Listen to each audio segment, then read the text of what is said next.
Al igual que en el túbulo colector medular, dominaba la hormona antidiurética, era la que decidía cuánta agua reabsorbíamos, aquí la que manda es aldosterona. Aldosterona va a aumentar, va a favorecer la reabsorción de sodio. Recuerda siempre que aldosterona es el final de la cadena sistema renina, angiotensina, aldosterona y que se activa cuando tenemos hipoperfusión renal, cuando hay caída de la presión arterial que llega al glomérulo. Luego se activa en situaciones de hipoperfusión renal y va dirigida a reabsorber sodio, a intentar reabsorber la mayor cantidad posible de sodio.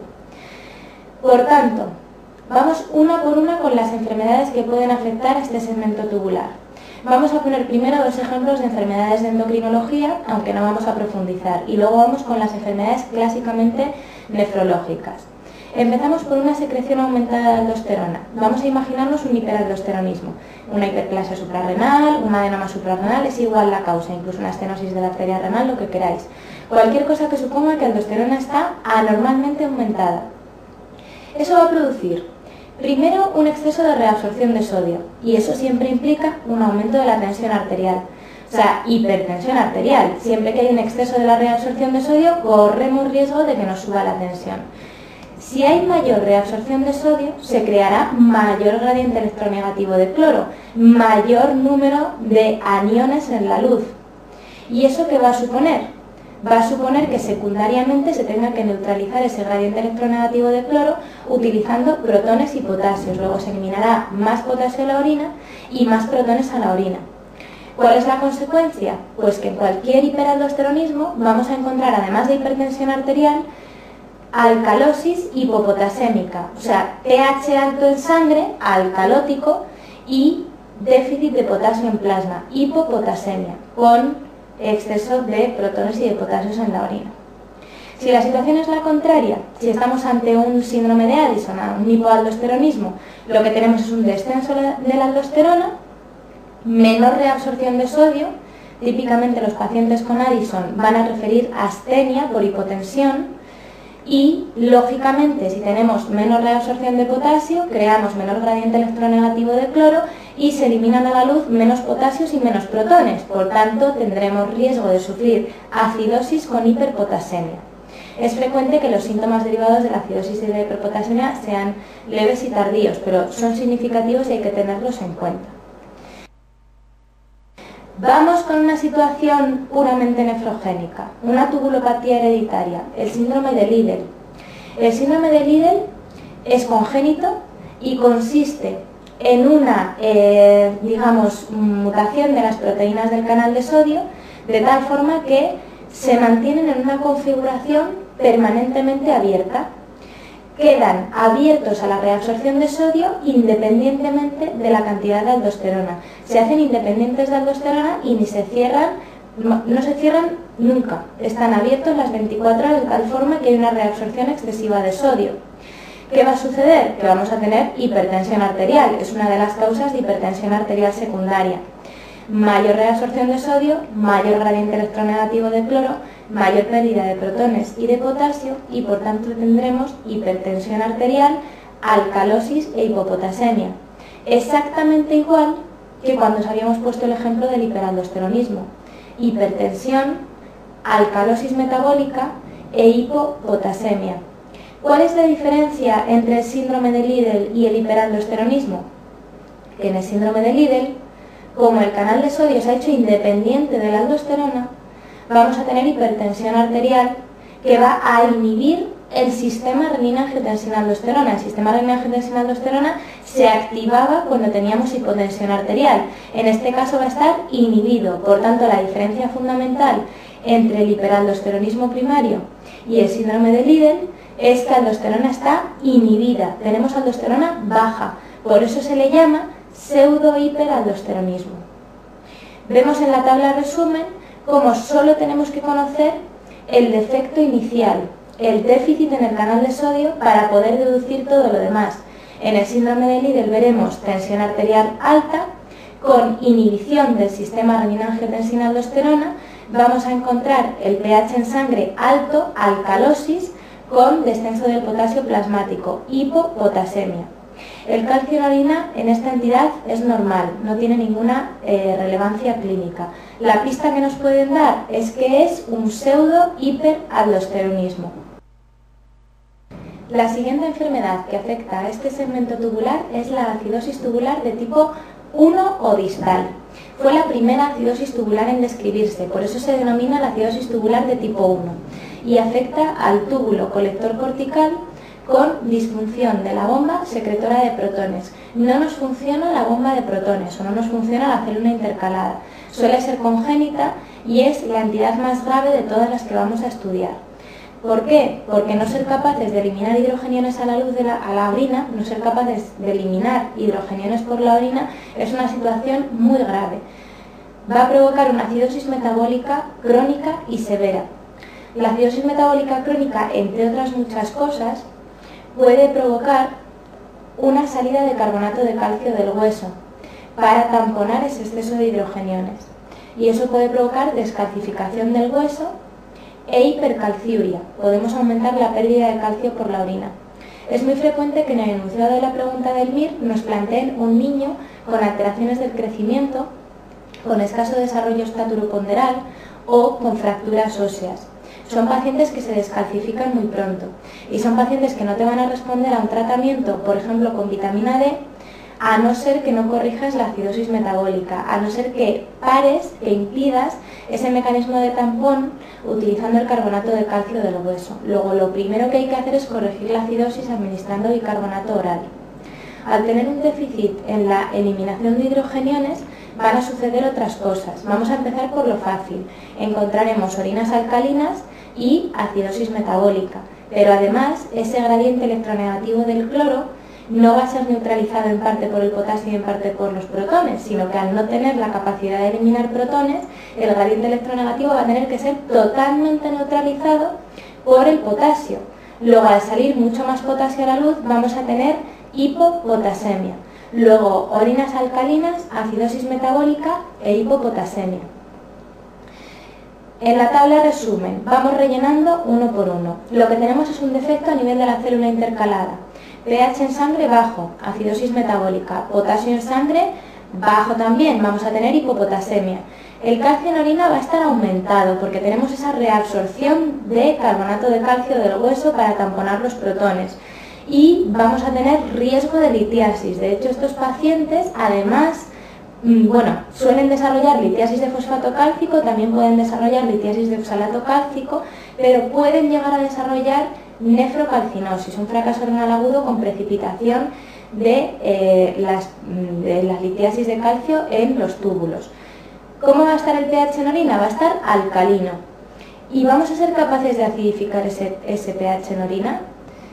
Clásicamente la pregunta en el MIR es, ¿qué ocurre tras la administración de cloruro de amonio? La administración de cloruro de amonio por la vena es como acidificar la sangre, porque en realidad el amonio se transforma en amoníaco más protón y es como si nos hicieran una sobrecarga de protones. En un paciente con acidosis tubular distal o tipo 1, lo que va a suceder es que el paciente se va a poner todavía más malito, va a ponerse nauseoso y va a tener mayor grado de acidosis metabólica. De hecho, esta técnica ya no se usa prácticamente nunca.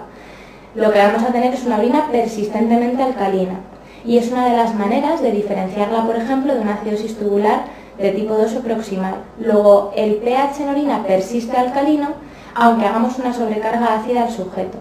La pista típica del MIR es que es el niño que no crece, el niño con defecto en el desarrollo. La acidosis tubular de tipo 4, que también afecta a este segmento, a diferencia de la acidosis tubular de tipo 1, no suele ser congénita. Suele situarse en el contexto de una diabetes tipo 2 muy evolucionada. Realmente lo más fácil es recordar que no funciona nada del túbulo colector cortical adecuadamente. Tenemos una disfunción de todos los transportadores del túbulo colector cortical. Y esto habitualmente es debido a un doble mecanismo.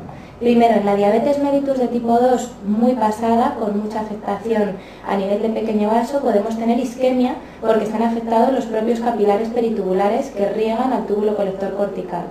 Pero además, llega un momento en el que se produce hialinización de la arteriola aferente del glomérulo.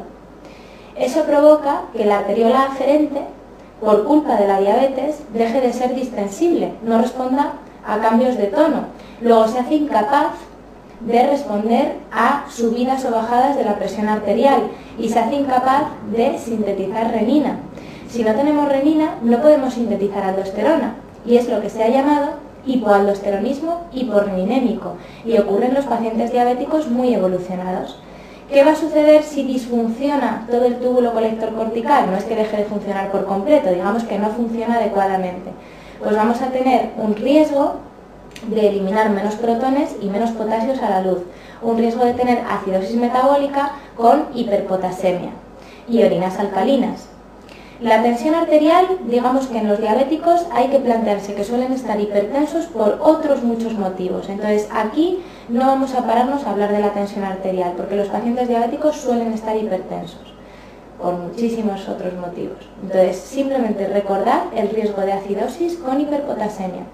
Es importante porque estos pacientes muchas veces además están tratados con inhibidores del sistema renina-angiotensina-aldosterona que pueden empeorar la situación, pero que son los únicos fármacos de los que disponemos para frenar la proteinuria. Luego hay que tener mucho cuidado con el desarrollo de hiperpotasemia tóxica. Y además de todas las acidosis tubulares y todas las tubulopatías que vamos a estudiar, es la única que va a cursar con hiperpotasemia. Vamos a rellenar la tabla resumen. Aquí encontraremos defecto tanto a nivel de la célula principal como de la célula intercalada. Vamos a tener acidosis, pH en sangre bajo. Vamos a tener hiperpotasemia, a diferencia de todas las demás.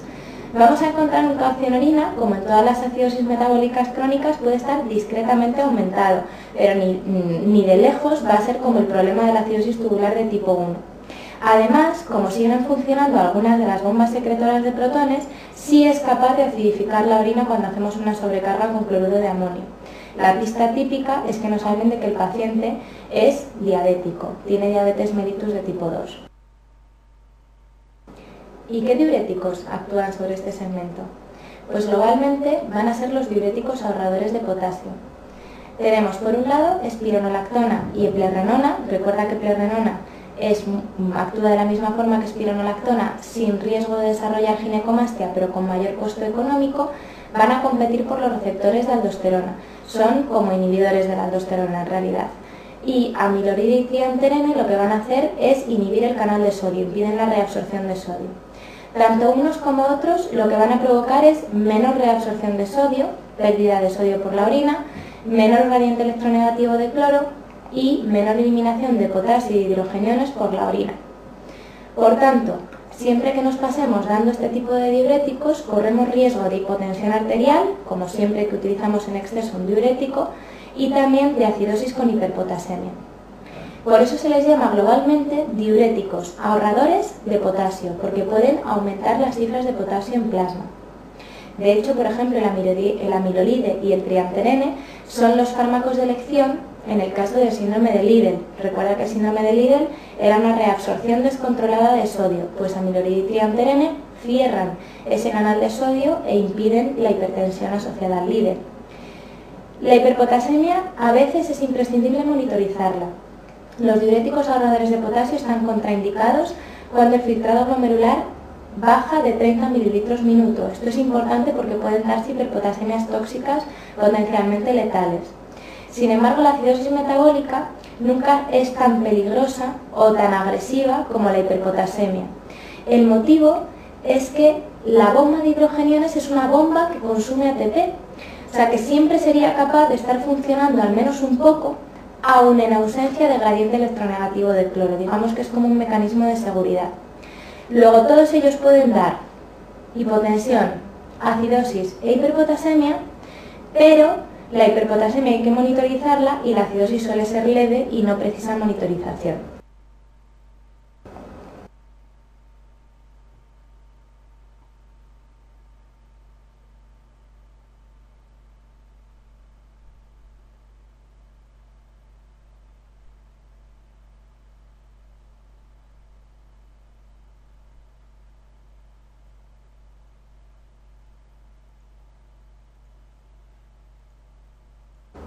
Vamos con las preguntas de test. Empezamos por la pregunta 71. En el síndrome de Lidl te van a contar 5 respuestas diferentes, pero si uno tiene claro una pista que engloba todas las tubulopatías hereditarias, vais a contestarla sin ningún problema. Todas las tubulopatías hereditarias con nombre propio, Barter, Liddell y Gitelman, van a ser alcalosis hipopotasémicas. Luego la 3 ya va a ser falsa, porque nos dicen que tiene acidosis metabólica. Mentira.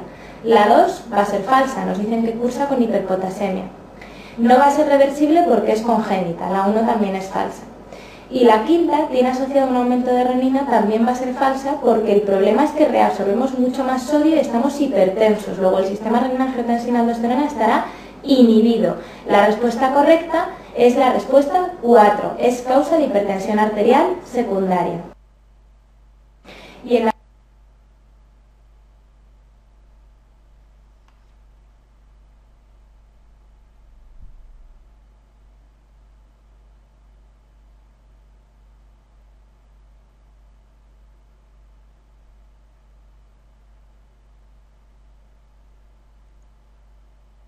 pregunta 77, redundante. La falsa sería la 3, ya que nos habla de acidosis metabólica hipercaliémica. Recuerda, tubulopatías hereditarias, alcalosis hipopotasémica.